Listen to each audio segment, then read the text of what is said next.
सभी को नमस्कार साथियों, एक बार पुनः स्वागत है आपका अपने YouTube चैनल पर। तो देखिए, हमारे पास में 6 सेमेस्टर में एक सब्जेक्ट है वैश्वीकृत विश्व में भारत की विदेश नीति।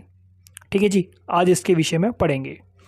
हम विदेश नीति क्या होती है जानेंगे, भारतीय विदेश नीति का अर्थ क्या है वो जानेंगे, और विदेश नीति के तत्व क्या हैं, भारतीय विदेश नीति के तत्व क्या हैं, उनको पढ़ेंगे। इंट्रोडक्शन के लिहाज से ये वीडियो आपके लिए बहुत ज़्यादा इंपॉर्टेंट रहने वाली है, और साथ में इसके जो नोट्स हैं वो आपको यूनिक लगने वाले हैं, क्योंकि ये एक जगह से लिए हुए नोट्स नहीं है। ठीक है, इसको मैंने सभी जगहों से इकट्ठा किया है, ऑनलाइन रिसोर्सेज इसमें कवर किए गए, जो करंट में चल रहा है वही है। क्योंकि क्या होता है ना, जो वैश्विक स्तर पर जो विदेश नीतियाँ होती हैं वो चेंज होती रहती हैं। अब भारत की विदेश नीति जो है लगातार बदल रही है, क्योंकि हमारे साथ ऐसी गतिविधियाँ हो रही हैं हमारे देश के साथ में, जिसके कारण विदेश नीति में चेंजेस आ रहे हैं। ठीक है जी, तो उनको भी मैं कवर करूँगा। तो चलिए शुरू करते हैं। तो देखिए, पहले हम समझते हैं आखिर विदेश नीति होती क्या है, फॉरेन पॉलिसी होती क्या है। ठीक है, तो देखो, आप किसी देश के साथ में कैसे संबंध रखना चाहते हो, ठीक है, कैसा व्यवहार रखना चाहते हो, क्या आप अपने व्यापार को उसके साथ चलाना चाहते हो या नहीं चलाना चाहते हो। ठीक है, आप अपनी आर्मी की जो ट्रेनिंग्स होती हैं उसके साथ करवाना चाहते हो या नहीं कराना चाहते हो। ठीक है, अपने देश की रक्षा के लिए आप उनके साथ में क्या एग्रीमेंट साइन करते हो, अंतर्राष्ट्रीय स्तर पर कैसे संबंध बनाते हो।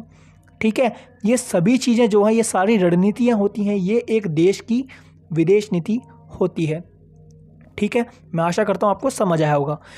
किसी भी देश की विदेश नीति जो होती है ना, उसे हम विदेशी स्तर पर जो संबंध होते हैं उससे परिचित करते हैं। समझ में आया?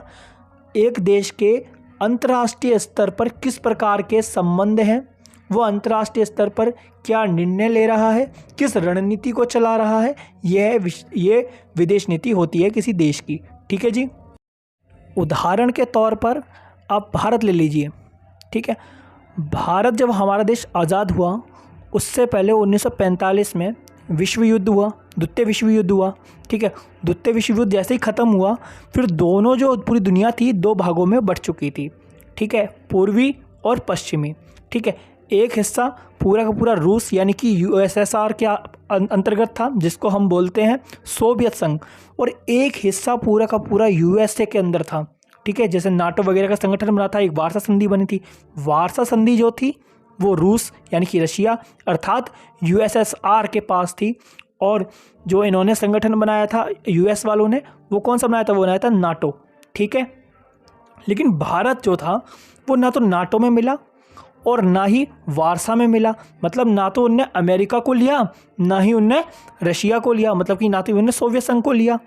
ठीक है, लेकिन आप देखो उसने क्या ऐसा क्यों करा, क्योंकि उस वक्त हमारा देश नया नया आज़ाद हुआ था। ठीक है, और इससे हमारी स्वतंत्रता संप्रभुता को भी खतरा होता, तो इसलिए उन लोगों ने एक नई प्रकार की विदेश नीति निकाल दी।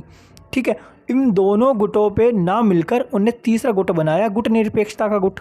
ठीक है, गुट निरपेक्षता के गुट में ऐसे देश शामिल हुए जो गरीब थे, ठीक है, जिनका अत्यधिक विकास नहीं हुआ था, जो विकसित नहीं थे। ठीक है, और नए नए आज़ाद हुए थे।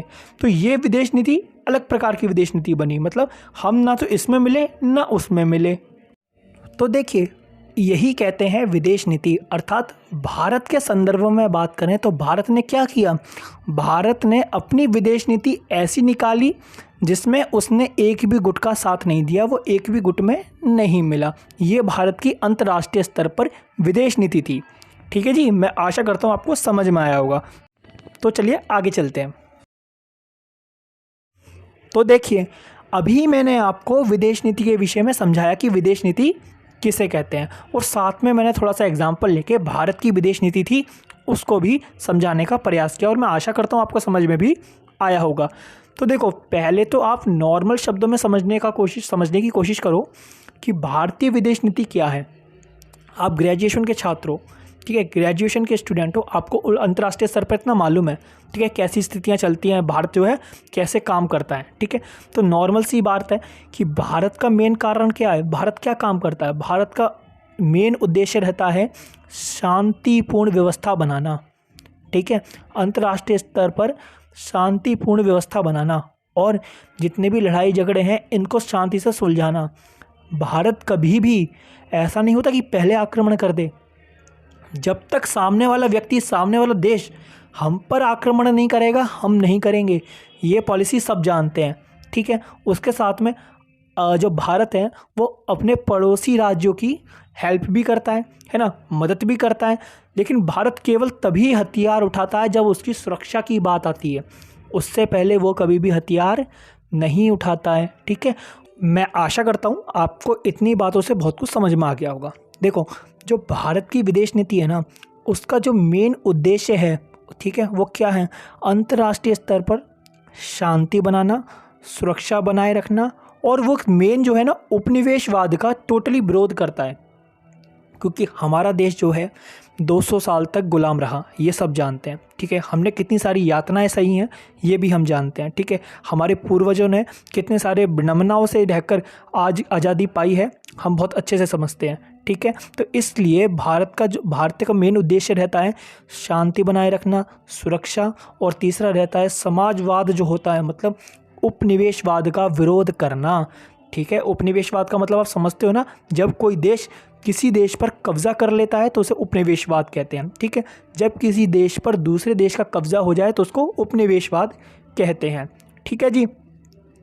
जो रंग भेद की नीति है उसके खिलाफ खड़ा होता है।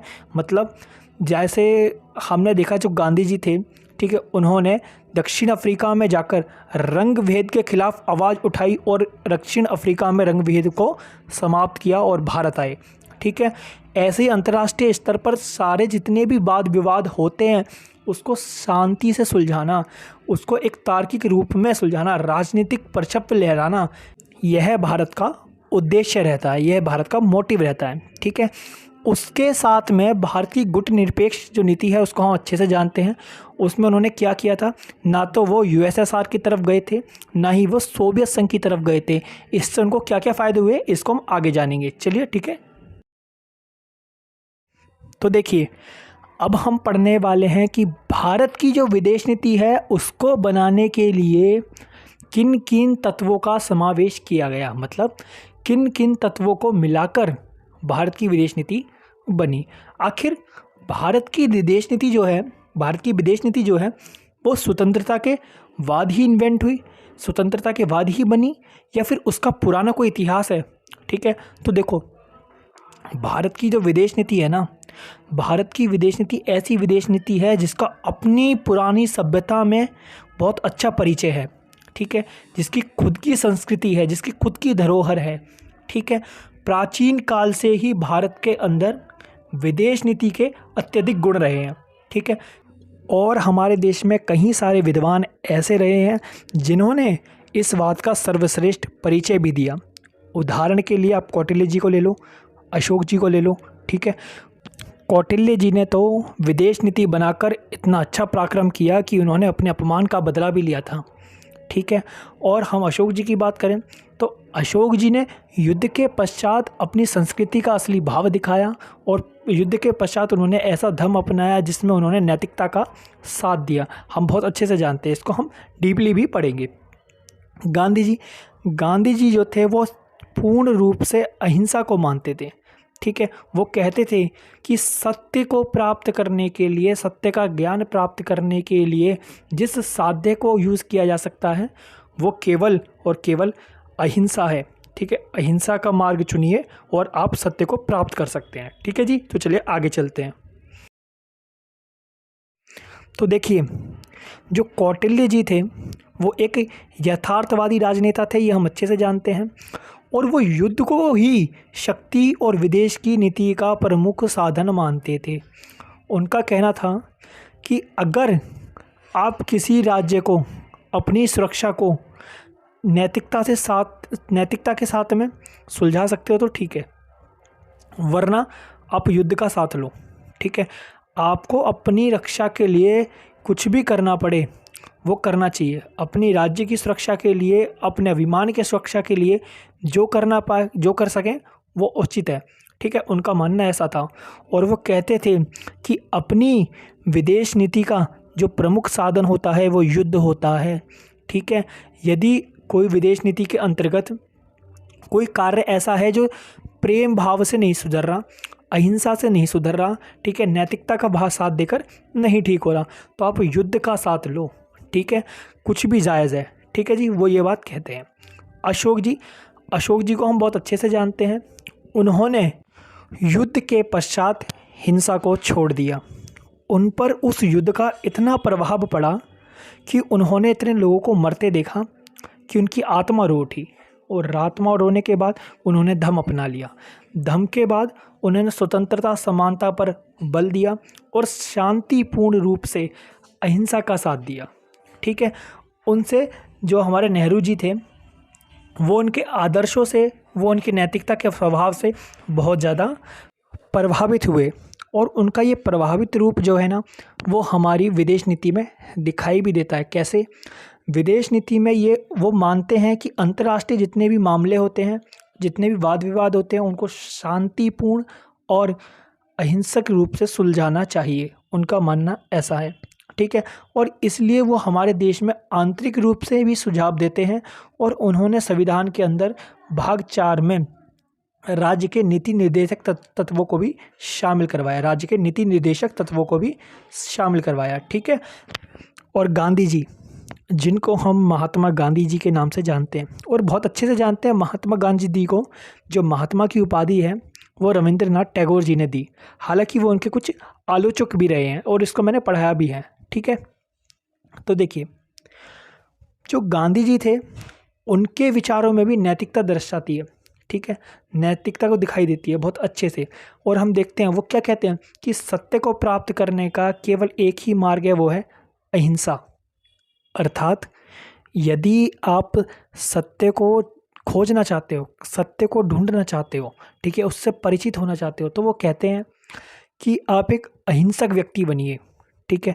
अहिंसा और प्रेम ऐसी 2 चीज़ें हैं, ऐसे 2 साधन हैं जिनके द्वारा आप सत्य को प्राप्त कर सकते हैं।